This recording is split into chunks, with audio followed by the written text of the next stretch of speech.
ஆஹா கல்யாணம் serial next promo என்ன மாதிரியான ட்விஸ்ட் ஆக்க போகுதுன்னு பார்க்கலாம். பயங்கர கோவத்தில் இருக்காங்க கோடீஸ்வரி வந்து. ஏன்னா விஜய் அந்த கல்யாணத்துக்கு வந்ததுனால உடனே சூர்யா கோடீஸ்வரி கிட்ட வந்து, அத்தை இது என் வீட்டு ஆளுங்க வந்திருக்காங்க, அவங்கள நீங்கள் அசிங்கப்படுத்தினா எங்களவே நீங்கள் அசிங்கப்படுத்தினதுக்கு சமம் நல்லா சொல்லிட்டு பேசிட்டு இருக்காங்க. உடனே அங்கே மகா வந்து, அம்மா வர்றதுனால என்ன ஆகிட போகுது, வரட்டுமே, இதில் என்னம்மா இருக்குன்னு நல்லா சொல்லிட்டு பேசிக்கிட்டு இருக்காங்க.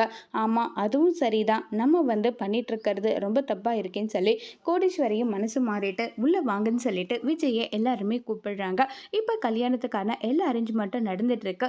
அப்போ வந்து நம்ம சூர்யா வழியில் நடந்து போயிட்டு இருக்கும்போது அனாமிகா அனுப்பின ஆள் அதுதான் அந்த மாப்பிள்ளை. அந்த மாப்பிள்ளை வந்து வேற ஒரு பொண்ணு கூட நம்ம கர்ப்பத்துக்கு காரணன்ற விஷயத்த தெரியக்கூடாது, இந்த கல்யாணம் நடந்து முடியட்டும், அதுக்கப்புறம் எதாக இருந்தாலும் பேசிக்கலாம், நல்லா பேசிட்டு இருக்கிறத வந்து சூர்யா கேட்டுட்டு, இவன் இந்த அளவுக்கு கேவலமானவனா, இவன் கூட வந்து எப்படியுமே பிரபாவுக்கு கல்யாணம் நடக்கக்கூடாது, இந்த கல்யாணத்தை நம்ம எப்படியாவது தடுத்து நிறுத்தணும்னு சொல்லிட்டு சூர்யா ரொம்பவே கோவமாக போயிட்டு, இந்த பொண்ணோட கர்ப்பத்துக்கு காரணம் நீ தான், ஒழுங்கு மரியாதையா இந்த பொண்ணு கழுத்தில் தாலி கட்டுன்னு சொல்லிக்கிட்டு இருக்காங்க. இதை கேட்டு வீட்டில் இருக்க எல்லாருமே ரொம்பவே ஷாக் ஆகுறாங்க.